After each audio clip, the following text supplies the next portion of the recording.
Hello friends, welcome back at movies explain by Rohan. दोस्तों, आज मैं तुम साथ 23 में रिलीज हुई एक हॉरर मिस्ट्री फिल्म को एक्सप्लेन करूंगा जिसका नाम है एमिलियाज चिल्ड्रन।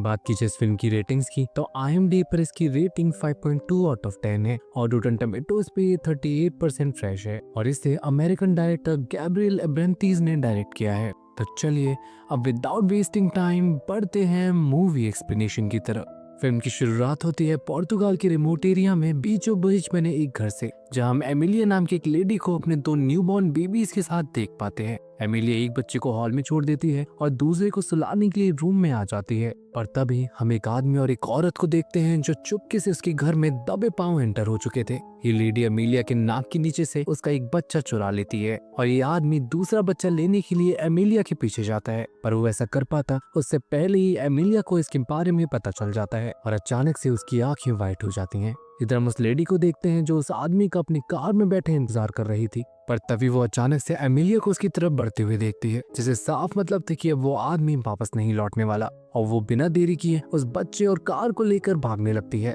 पर तभी कुछ देर बाद हम इस बच्चे को एक सड़क पर देख पाते हैं। अब यहाँ क्या हो रहा था और ये सब कौन थे, इसका जवाब तो हमें यहाँ नहीं मिलता, बट इस सब से साफ हो चुका था कि इस लेडी एमिलिया के साथ कुछ तो गड़बड़ थी और ये सब कोई नॉर्मल बच्चों की चोरी नहीं थी। अब सीन न्यूयॉर्क की तरफ शिफ्ट करता है और हम 31 ईयर्स ओल्ड एडवर्ड को देख पाते हैं जो अपनी लाइफ के बेस्ट मोमेंट को एंजॉय कर रहा था, जिसका सबसे बड़ा पार्ट थी उसकी गर्लफ्रेंड राइली। बट इस सबके बाद भी उसकी लाइफ में एक बहुत बड़ी कमी थी जो थी उसकी फैमिली। हमें पता चलता है कि एडवर्ड एक अनाथ है जिसे पिछले 31 सालों से अपने पेरेंट्स के बारे में कुछ नहीं पता है और ये वॉइड हमेशा उसके दुख का रीजन बनता है। एंड राइली भी ये सब देख पाती है, इसीलिए आज वो एडवर्ड को एक डिवाइस गिफ्ट करती है जिसके जरिए एडवर्ड अपनी एक ब्लड ड्रॉप से अपने डीएनए से मैच डीएनए वाले लोगों के बारे में पता कर सकता है। एडवर्ड को इस पर ज्यादा यकीन तो नहीं होता, पर वो फिर भी इसे एक ट्राई देता है एंड यहाँ उसके साथ एक मिरेकल होता है। उसे अगले दिन ही एक मैच मिल जाता है। एडवर्ड को पता चलता है कि इस आदमी का नाम मैनुअल है और ये पोर्तुगाल में रहता है। एडवर्ड मैनुअल से कॉल पर भी बात करता है जिससे उसे पता चलता है कि मैनुअल उसका ट्विन ब्रदर है और एडवर्ड को बचपन में ही चुरा लिया गया था।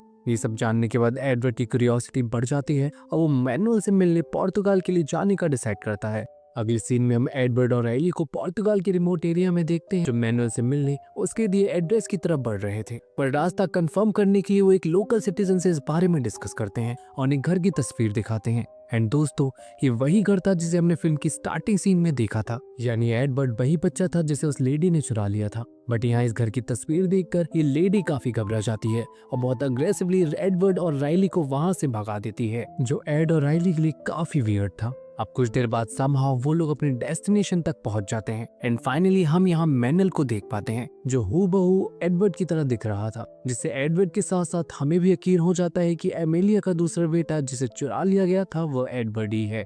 मैनुअल एडवर्ड और राइली को पूरा घर दिखाता है जहाँ for the first time Edward Emilia की तस्वीर के जरिए उसे देख पाता है। बट जब एडवर्ड एमिलिया से मिलने के लिए कहता है तब मैनुअल उसे थोड़ा वेट करने के लिए इंसिस्ट करता है।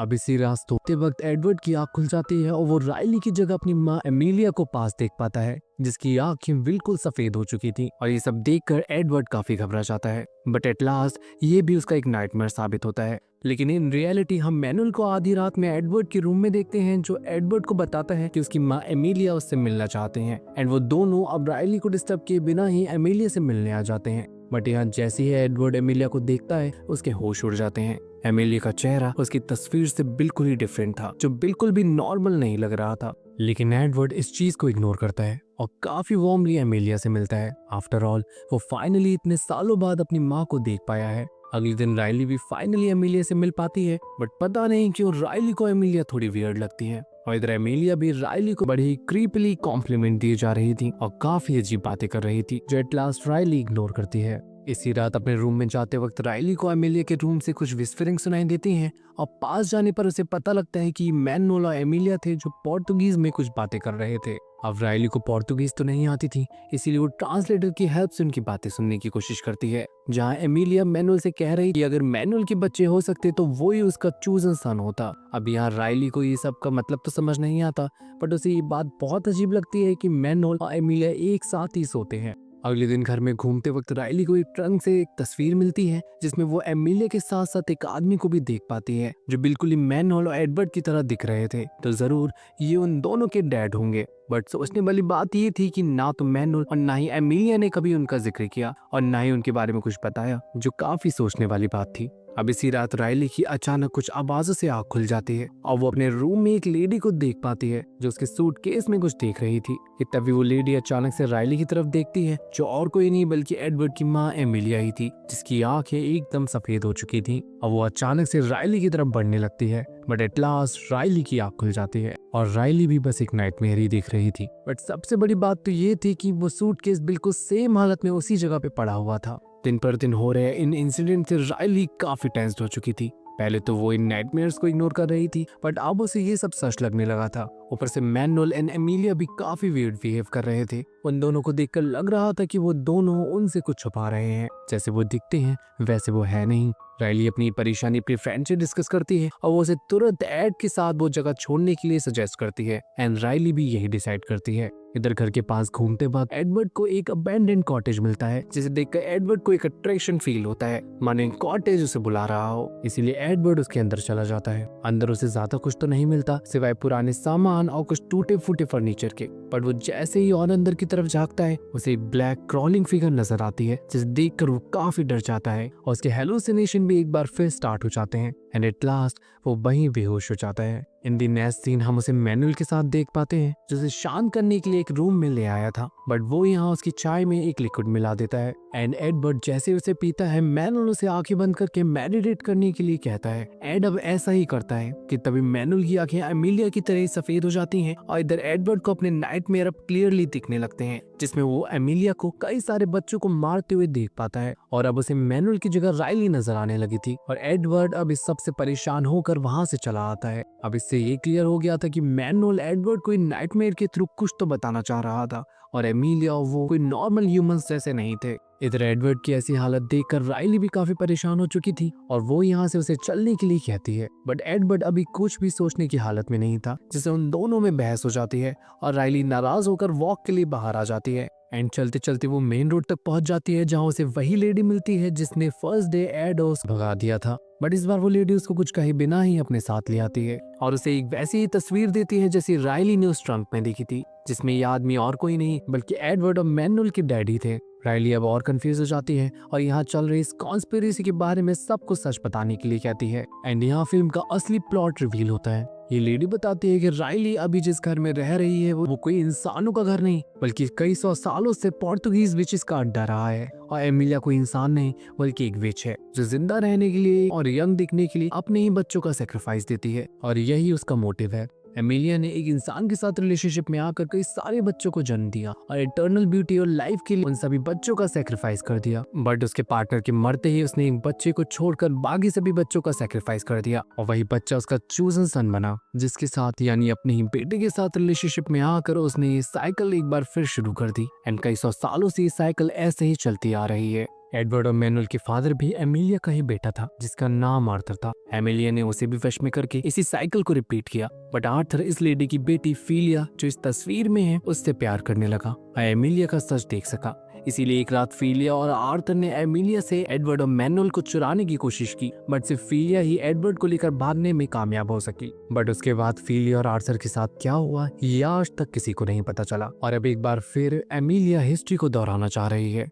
राइली भी अब काफी शॉक में आ चुकी थी बट एक एक करके सारे डॉट्स लिंक होने लगे थे और राइली एमिलिया और मैनुअल के मकसद को समझ पा रही थी। एमिलिया अपनी एटर्नल लाइफ और ब्यूटी के लिए इस बार एडवर्ड का इस्तेमाल करने वाली थी क्योंकि मैनुअल को बच्चे नहीं हो सकते थे और यही रीजन था इतने सालों बाद एडवर्ड को वापस लाने का। ये सब पता लगते ही राइली तुरंत घर पहुंच जाती है और एडवर्ड को सब कुछ बताने की कोशिश करती है बट एडवर्ड को किसी भी बात पर यकीन नहीं होता इसीलिए वो उसे उस लेडी के घर ले आती है बट सरप्राइजिंगली वो लेडी भी अब तक गायब हो चुकी थी। लेकिन राइली अब एक भी पल यहाँ नहीं रुकने वाली थी इसीलिए वो अपना और एडवर्ड का सामान पैक कर लेती है एंड फाइनली इस बार एडवर्ड भी उसके साथ जाने का डिसाइड करता है बट अब तक मैनुअल को भी इस बारे में पता लग चुका था इसीलिए राइली सामान लेकर कार की तरफ निकल जाती है और एक आखिरी बार एडवर्ड को मैनुअल और एमिलिया से मिलने का मौका दे देती है। इधर हम एमिलिया को देखते हैं जो चाय में एक लिक्विड मिला रही थी और दोस्तों जरूर इसी लिक्विड के जरिए एमिलिया सभी को अपने वश में करती होगी, जिसे उसने मैनुअल और आर्थर को किया था। एंड अब उसका शिकार एडवर्ड था।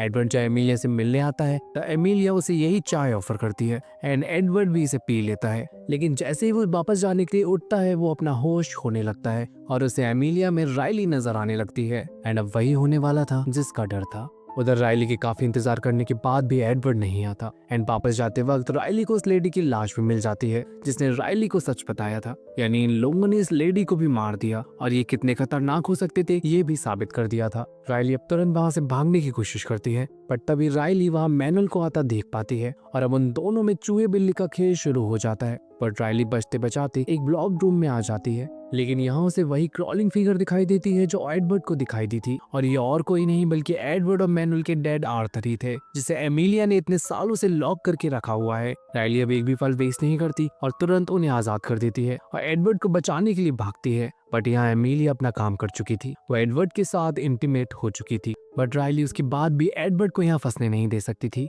इसीलिए वो अनकॉन्शियस एडवर्ड को लेकर ही भागने लगती है। लेकिन अब तक मैनुअल भी वापस आ चुका था एंड एडवर्ड और खुद को बचाने के लिए राइली को ना चाहते हुए भी मैनुअल पर हमला करना पड़ता है और ऊपर से गिरकर मैनुअल जख्मी हो जाता है। अब तक ये सब एमिलिया को भी पता लग चुका था और मैनुअल को ऐसी हालत में देखकर वो काफी गुस्से में आ चुकी थी, इसीलिए वो राइली पर हमला कर देती है। वो राइली को यहाँ मारने ही वाली थी कि तभी यहाँ अचानक से आर्थर आ जाता है और एमिलिया पर हमला कर देता है। यही मौका पाकर राइली एडवर्ड को लेकर कार तक पहुंच जाती है और उसके साथ वहां से भाग जाती है, एमिलिया की पहुंच से बहुत दूर। इधर फाइनली एमिलिया भी आर्थर को मार डालती है। बट अब तक राइली और एड उसकी पहुंच से बहुत दूर जा चुके थे, बट एट लास्ट उसका मकसद तो पूरा हो ही चुका था। एट दी एंडिंग सीन हम एमिलिया को एक बार फिर उसके यंग वर्जन में देख पाते हैं, जिसके साथ एक बच्चा और मैनुअल भी थे। यानी जरूर एमिलिया ने इस बार भी ट्विंस को जन्म दिया होगा, जिसमें से एक को सेक्रीफाइस करके उसने अपनी एटर्नल ब्यूटी पाली और अब वो दूसरे बच्चे का इस्तेमाल करके अपना खूनी खेल एक बार फिर शुरू करेगी और ये साइकिल ऐसे ही चलती रहेगी और इसी के साथ ये फिल्म ही एंड हो जाती है।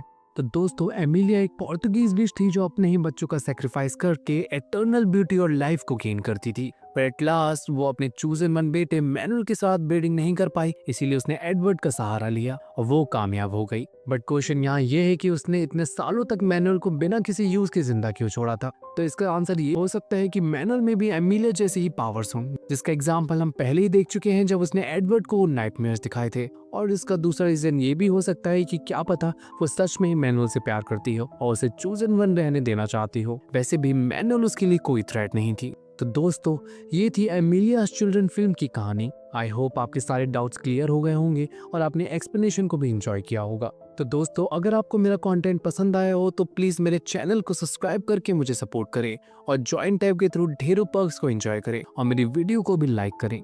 तो चलिए आज के लिए बस इतना ही, अब मिलते हैं अगले वीडियो में।